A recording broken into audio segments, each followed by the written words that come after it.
F-Zero GP Legend is one of my favorite games on the GBA.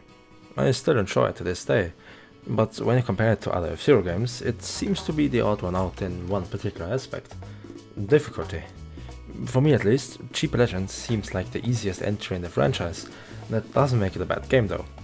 But that got me thinking, is there a way to make this game more challenging? Well, yes, there is. And today, we'll find out if that challenge is actually possible.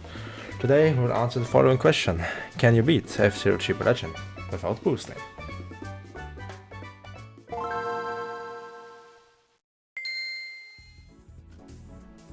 Before we get into the challenge itself, we have to set some rules.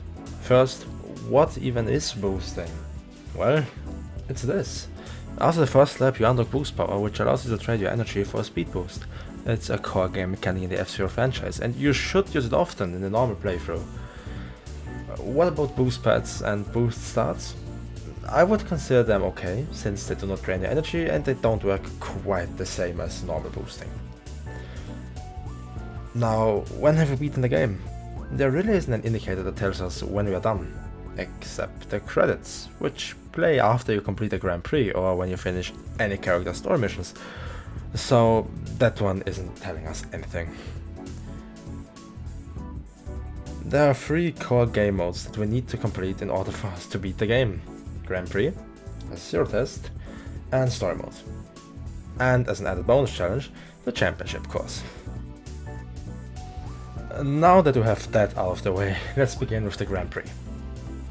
One last thing, I'm not going to bore you to death by showing you every single race in its entirety. This video is already longer than I expected, and if I showed you every race completely, this video would be longer than 3 hours or so. But should you really be interested in seeing everything, you will find a link in the description that leads you to an unlisted video containing every race in its entirety. You have already seen the beginning of the Bronze Cup in the background. It's nothing special. It's kinda sad actually. I played really poorly and I don't even know why. The gameplay is gonna improve rapidly. Trust me, it's just a Grand Prix that has such bad gameplay. Also, I'm only completing the highest difficulty of Grand Prix. There is absolutely no reason to pick the lower difficulties when the higher ones are possible anyway, and besides, you also unlock the rewards of lower difficulties if you beat the high ones, so it's just convenient to do expert difficulty only. Let's finally talk about the challenge. The first 3 races have been easy enough, except for my poor gameplay of course. Lightning is annoying.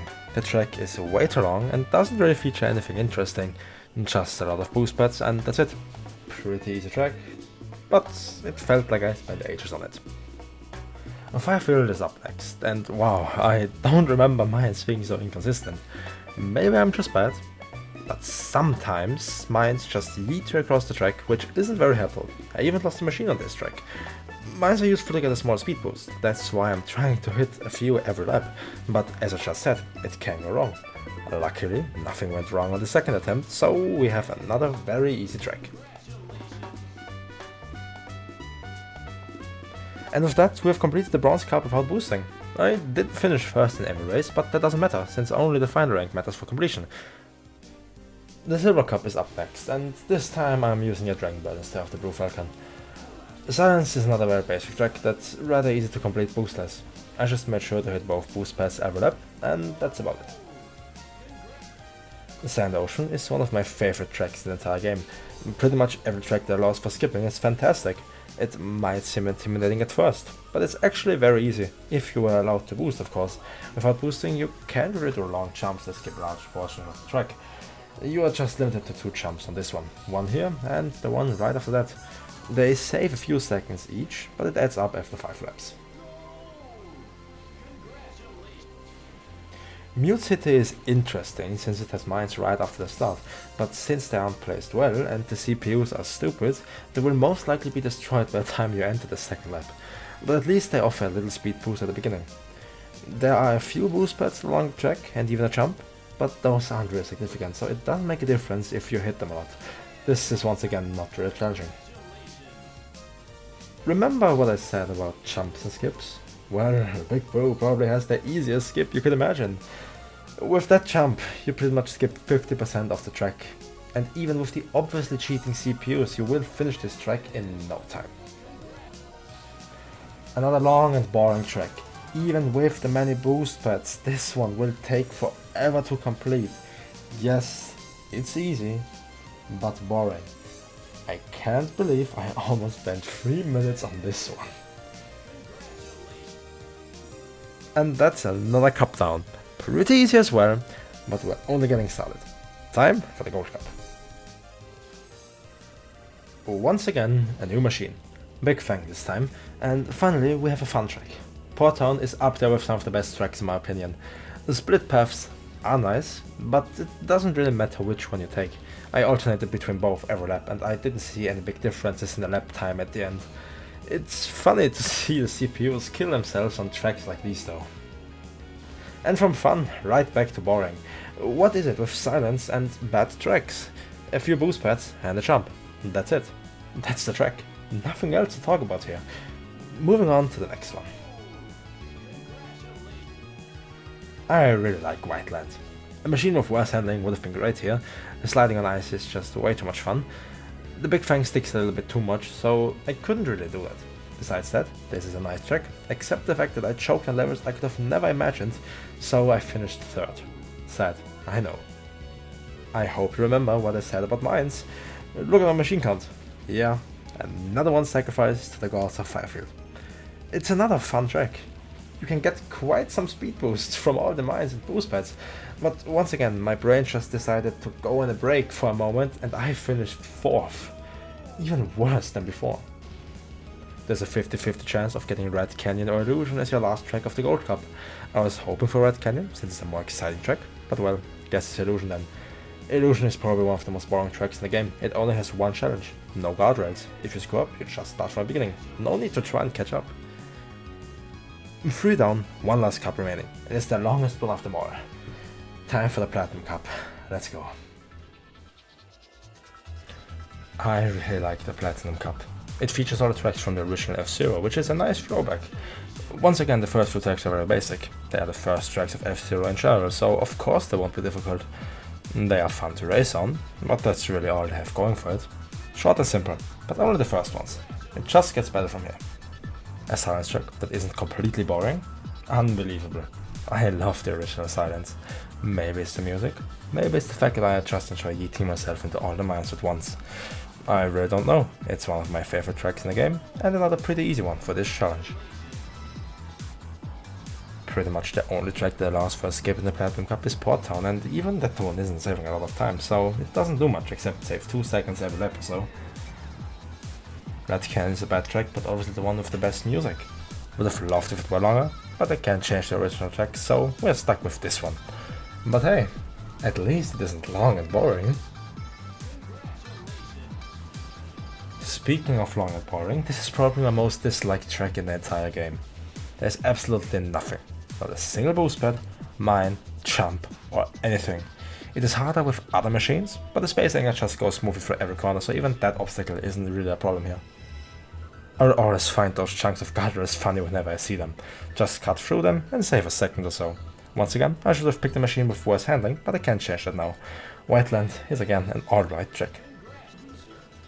Everyone who played the original F-Zero knows that this track is pretty hard, and even here it kinda is. I needed to focus a little bit because I couldn't sacrifice a single machine here. One of the challenges of the Platinum Cup is that you only get one machine. Firefield is fun. It's fitting for a final track. It has pretty much everything, except jumps, but that's alright. It's a great track in every other aspect. And do you know what that means? We have just completed the Platinum Cup without boosting, and the other 3 before it. But to be honest, I already knew this was possible. I have also beaten F-Zero Climax Grand Prix on the highest difficulty, and that's a way harder game than Cheap Legend. But still, 1 part of the game down, 3 more to go. Let's move on to the Zero test. The C1 is like a tutorial. There's nothing that can go wrong. Lots of time to complete it, a good machine, and an easy track. Easily doable. The Z2 is much of the same. Just a simple hairpin turn with a machine that has below average handling. Very easy as well. The C3 is a muted again, so you know it's not gonna be difficult. I had some issues getting a boost out of the blue Falcon for some reason, but other than that, there were absolutely no issues at all with this one. C4 is a repeat of C2, just with an even worse machine. But jokes on you, I actually like the Golden Fox, so this one was quite fun. C5 is another very easy mission. The White Cat isn't the fastest machine around, but it's still fast enough to beat this one even if you make a major mistake like I did. The C6 is the hairpin turn again, but this time with the Crazy Bear, the machine with the absolute worst handling in the game, but it's once again rather easy, you can have a lot of time to complete it. Back on Team City again with C7. The Fire Stingray isn't a bad machine, so there's nothing major that can go wrong here, just be sure to hit the boost out. C8 finally brings us to a completely different track. The Black Bull isn't a good machine, but there isn't anything that limits it in any way.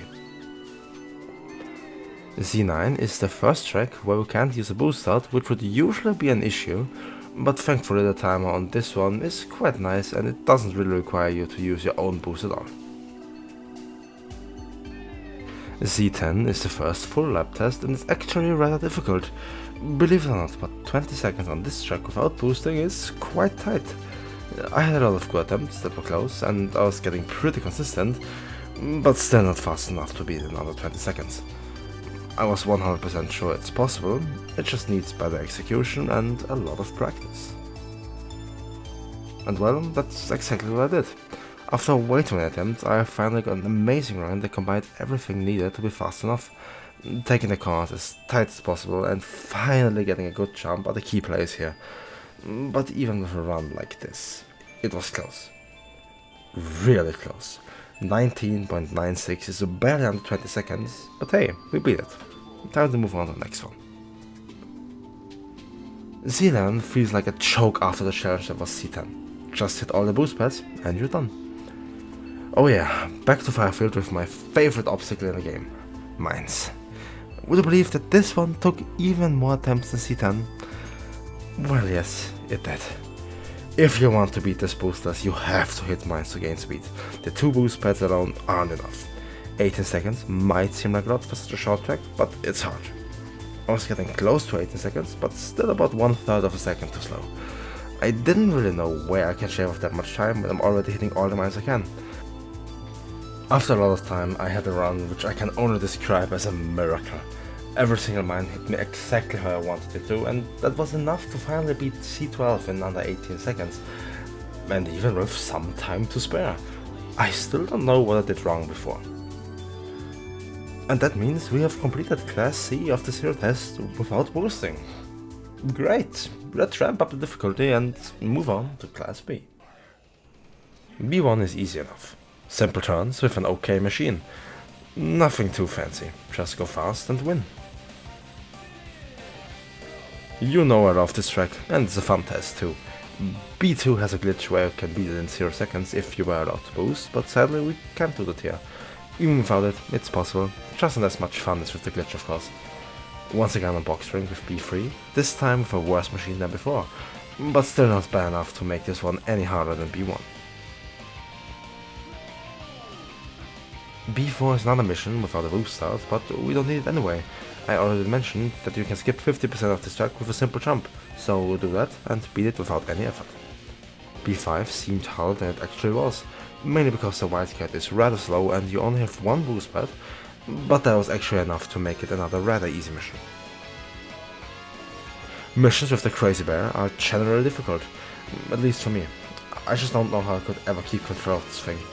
B6 is no exception. It took me a few attempts to get a clean run without any bumps into the guardrails or missed jumps, but in the end it was possible.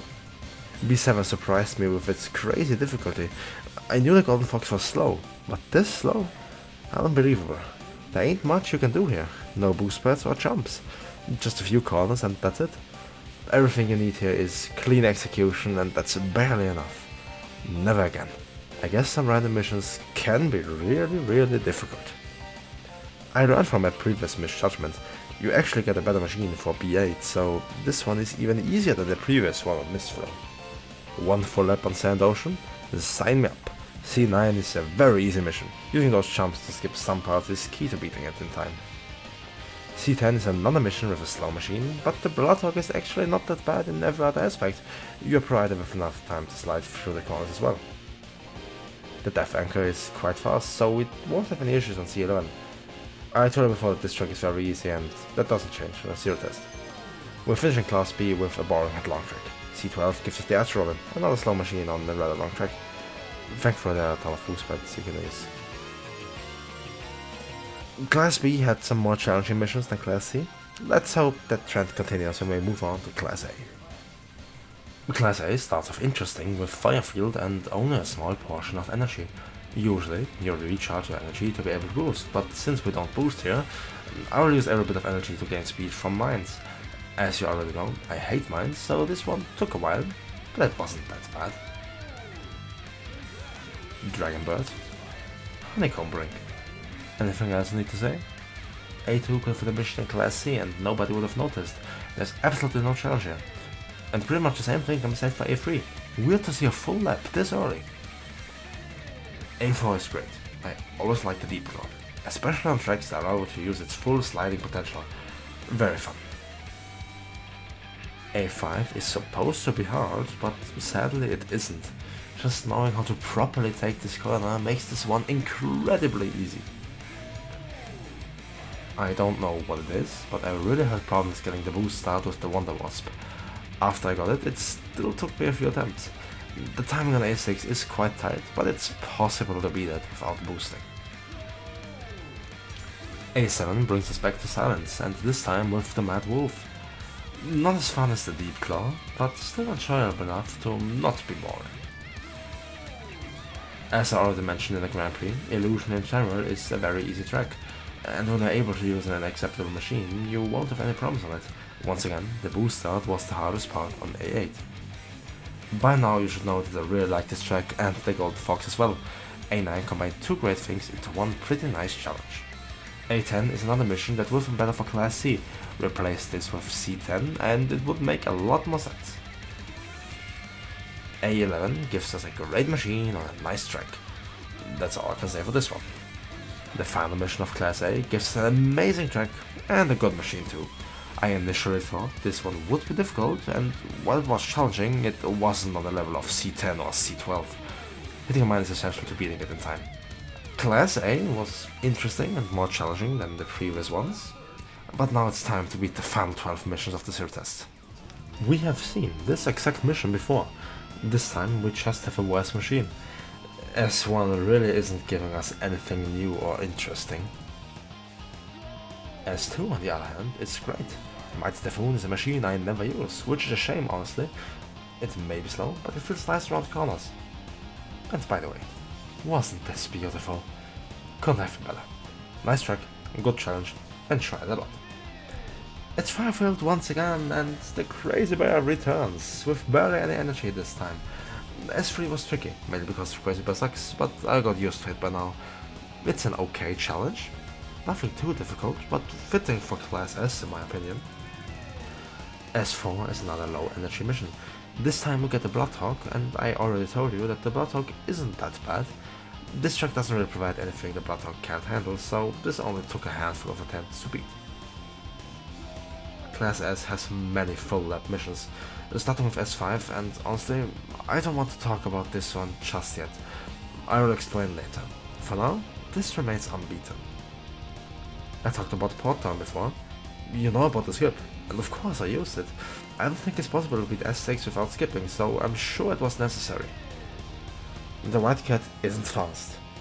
Time to beat this one is 30 seconds. It took me many attempts to even get close to it. But I think the end result speaks for itself. S8 is on a different Firefield track this time, and I dislike it. Wonder why. It took me a few attempts to learn which mines I needed to hit to be fast enough to beat it. For now, S9 gets the same treatment as S5. It remains incomplete for now. The same thing can be said about S10, another one that will not be finished now.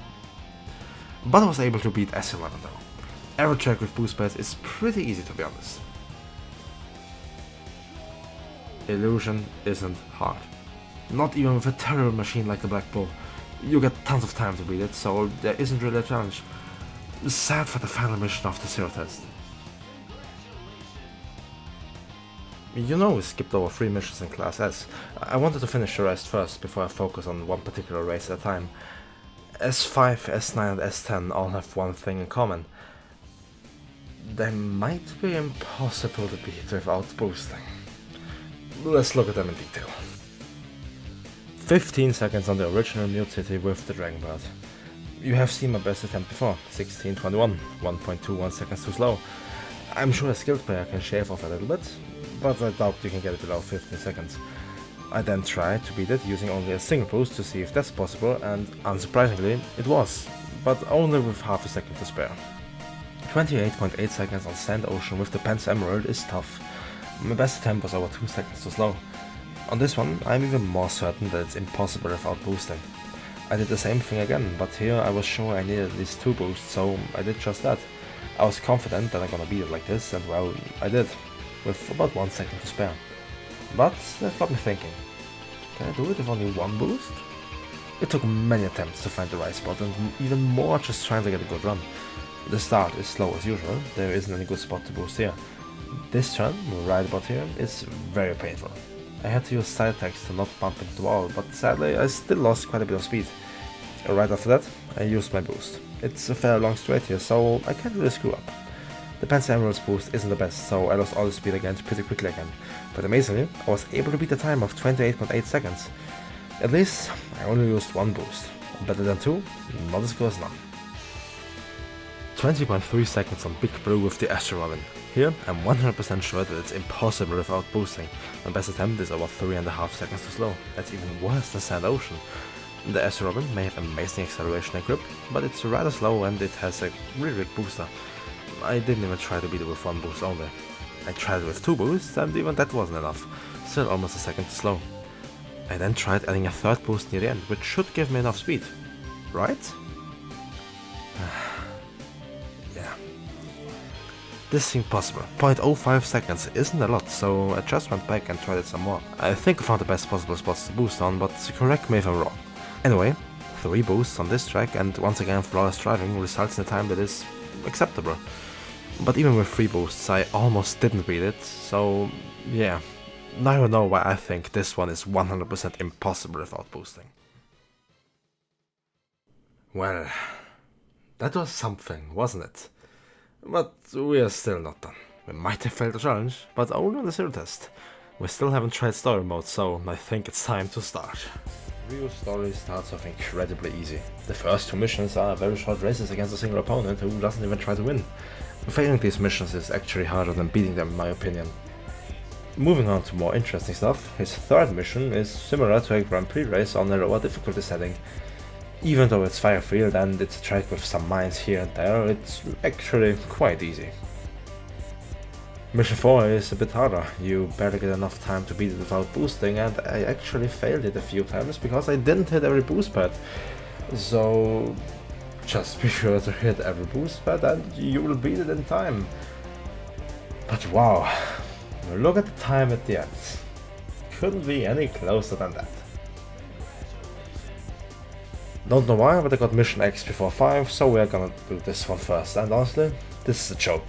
This track is designed in your favor. The Black Bull sucks here and the CPU plays like a total bot. Makes sense, I guess. Anyway, I was able to lap him once without boosting, which shows you how easy this one is. Finally, we get to Mission 5, and that's on Big Blue. You know what I'm gonna do here, right? Of course I will use the jump to skip half the track. It just saves time and makes this one a lot easier. Just repeat the same thing for all 5 laps and we're done with Ryu's story. All that's left now is to repeat some missions to max out his money, but that just takes some time and isn't that important right now. Moving on to Captain Falcon's story. Once again, his first 2 missions are extremely easy. They are pretty much exact copies of Ryu's missions, and in fact his second one is an exact copy. We already know this one is possible, we've just beaten it. For Captain Falcon's 3rd mission, we go to Red Canyon, and while the track looks interesting, the race is pretty easy. Mainly because the only challenge we have is we have to beat it without boosting anyway, so it has to be possible.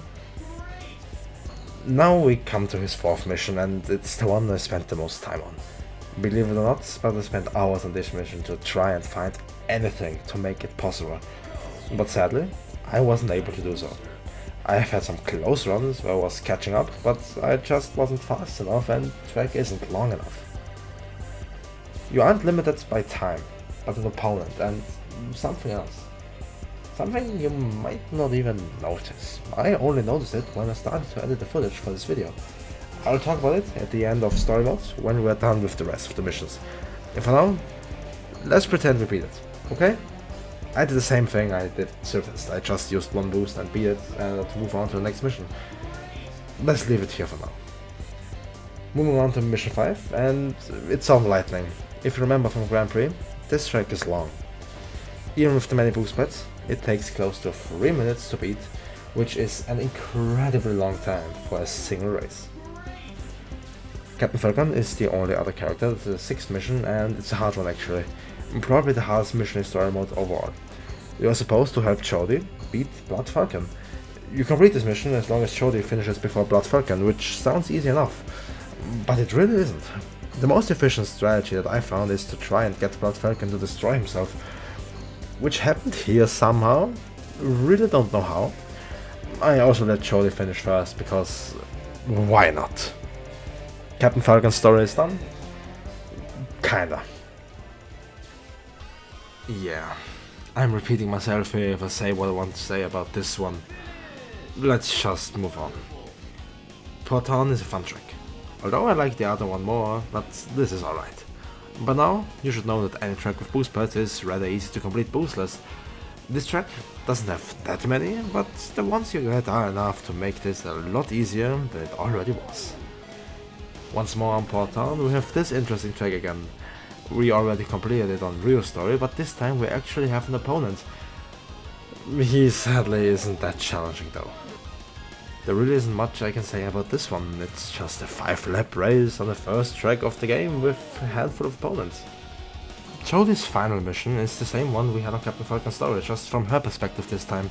This time we don't have to help anyone, just win the race, and since this is Sand Ocean you can skip certain parts and this finishes Jody's story.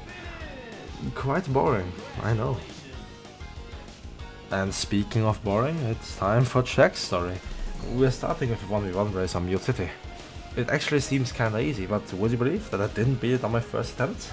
I don't know what I did, but I kinda messed up, so yeah. Anyway, we have seen this exact track more than any other by now. I'm honestly so sick of it. Can we just move on to the next one already? Third time on this Proton track. This time we have destroyed Blood Falcon.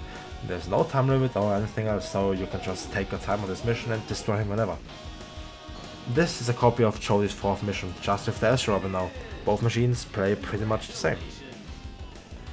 For Jack's final mission, we go to Big Blue, and yes, I'm using the skip. Track done, story finished, next character. Next up is Samurai Goroh. He finally has some different tracks. Oh, what a belief.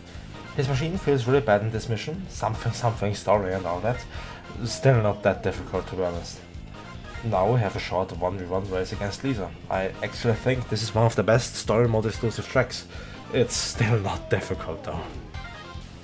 Mission 3 is the second time we have to play this race. No boosting allowed anyway, so as you already know, it has to be possible. Another 1v1 race. This time we can't let Black Shadow get in front of us.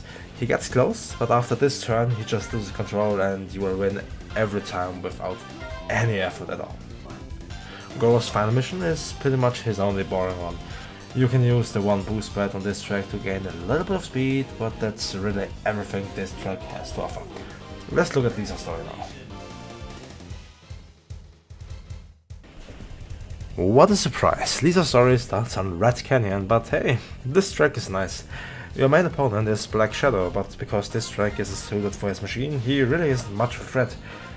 Honestly, he won't even come close to you. We have just seen this race. Win with the Panther Emerald this time, and we move on to Silence. Same thing as with Goroh's 5th mission. Just win. Nothing else to do here. Just a single boost pad and a jump. That's all this track has to offer. A 1v1 race against Zoda might seem interesting, but the track is too long for such a race, so it feels more like a time attack than an actual race. Really isn't that exciting. Lisa's final mission is on Lightning and yeah, it's this track. I don't hate it, I just don't like it a lot. It just takes so long, it's really unnecessary. But anyway, That completes Lisa's story, and we just got 2 more left. Most of Black Shadow's challenge comes from using his machine, the Black Bull. It feels slow around corners and is in general a bad machine. His missions are fun though. First, we need to use a side attack on Lisa here, and win the race of course. Did you know? As soon as you destroy Zoda's machine, you can let go of the A button and use boost pads to gain enough speed to finish the race. Yeah, that's right, you don't even need to press A to win this mission. Here you have to destroy Samurai Go's machine and move on to the next race. This is the last time we are on this track. I am very happy about that. Would have been more interesting if you have to destroy someone, but that's fine enough in my opinion.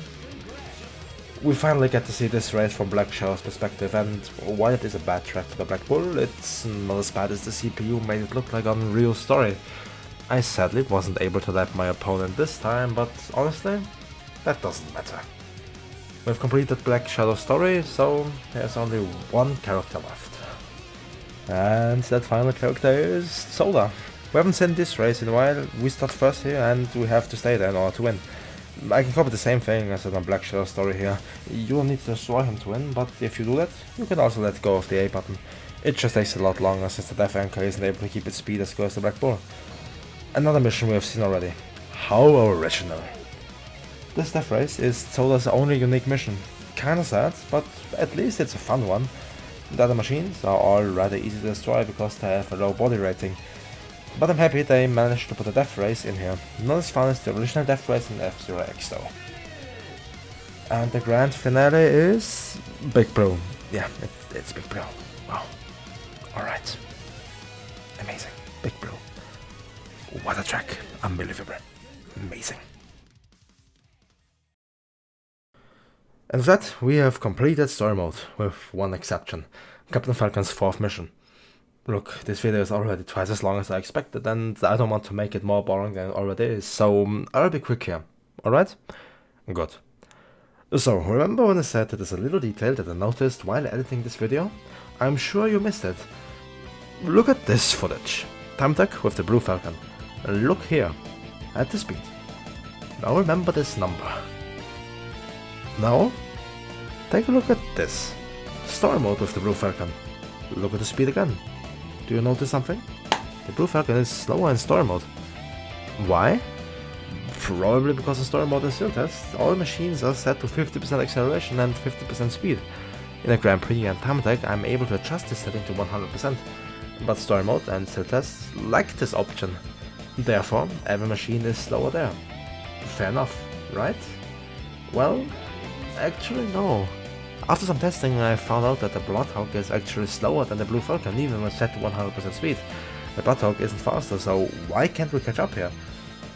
Either he's cheating, or what I'm actually suspecting, the distance between us and Blood Falcon is just too big. Even if we are faster, we just can't catch up, the track doesn't allow for it. I'm sure if we had a boost start, we could win. Maybe. Also, it kinda seems like the CPU doesn't struggle with the bad handling of the Bloodhawk at all, so maybe it's that too. So yeah, I couldn't beat it. Even when I tried different jumps, I just ended up somewhere off the track. Maybe you can beat it without boosting. I sadly wasn't able to, but I have hopes for this one. I will keep on trying this whenever I have the time. You will get an update if I or anyone else beats this, or any other mission that I wasn't able to beat. 3, 2, ready? Now let's finally look at the last thing we haven't done yet. The Championship Course. It pretty much is the best track in the game. It has a little bit of everything. Mines, hairpin turns, boost pads, some ice and even the jump. I really like it. Well, I liked it. I kinda hate it now. Why would I hate such a perfect track? I'll tell you why in a moment. It's not required to beat the Championship Course in under 2 minutes. It's just a baseline of how fast you should go around it, but I thought it would be a fun challenge to finish off this video. It was a challenge, but not a fun one. At first, I wanted to go into it with my favorite machine in GP Legend, the Moonshadow. I improved quite a bit, but not enough. The Moonshadow is a great all-rounder machine, it feels nice, and I also really like the character behind it.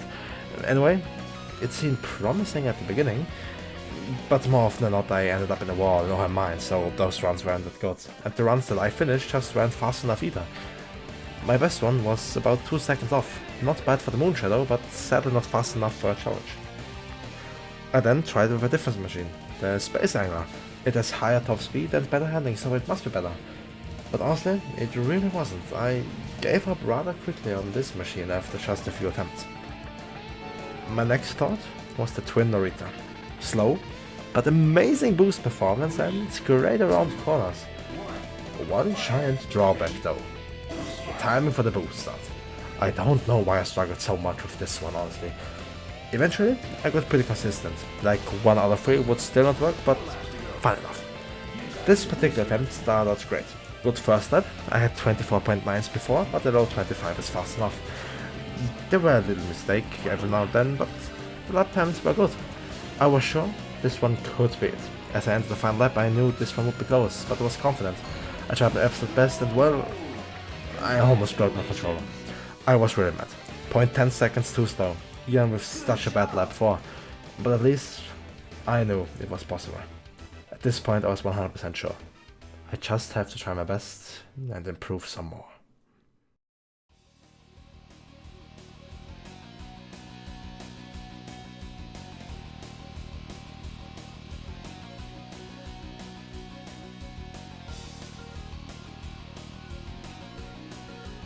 Spoiler warning, I did it. I finished it in another 2 minutes and honestly I can't really commentate on this one. The gameplay speaks for itself. I want to use the following 2 minutes to just thank you. This video took a lot of time to make. I never did something on this scale and while it was frustrating at times, I enjoyed it. I just really like doing this kind of thing and that's why I want to start from scratch on YouTube. There will be more videos on this channel. Of course, not every video will be as big as this one, but I have some ideas for more F-Zero related content. If you can't tell, I really love F-Zero. This idea just randomly came into my head and I started to test it out on my GBA, and when I saw that it had potential, I just searched for my old Wii U, got a cheap capture card and recorded everything. Of course, I could have used an emulator like I did in the past, but I feel like it's better to use real hardware. Or at least as real as one can get. There really isn't any way that I know of that allows you to record a GBA, with the exception of the Game Boy player, which I actually own, but I don't have the CD that it needs to run, so it's just a paperweight. At least for now. I know you probably don't care, but this project as a whole took 76 gigabytes of data on my PC. That's more than most of the games I play on there. I really wanted to record everything there is to record. Every track, most of my attempts and all the extra footage you have seen throughout the video. Anyway, let's ask the question from the beginning once more. Can you beat F-Zero Super Legend without boosting? No, you can't. If you want to beat it while only boosting when it's absolutely necessary, you'll have to boost a total of 6 times.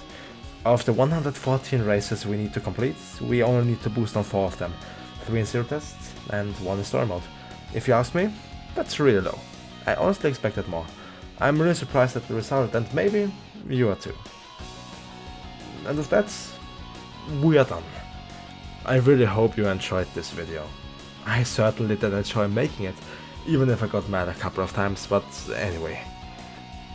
Thank you so much for watching this 40-minute long adventure. I hope to see you again soon. Have a good one.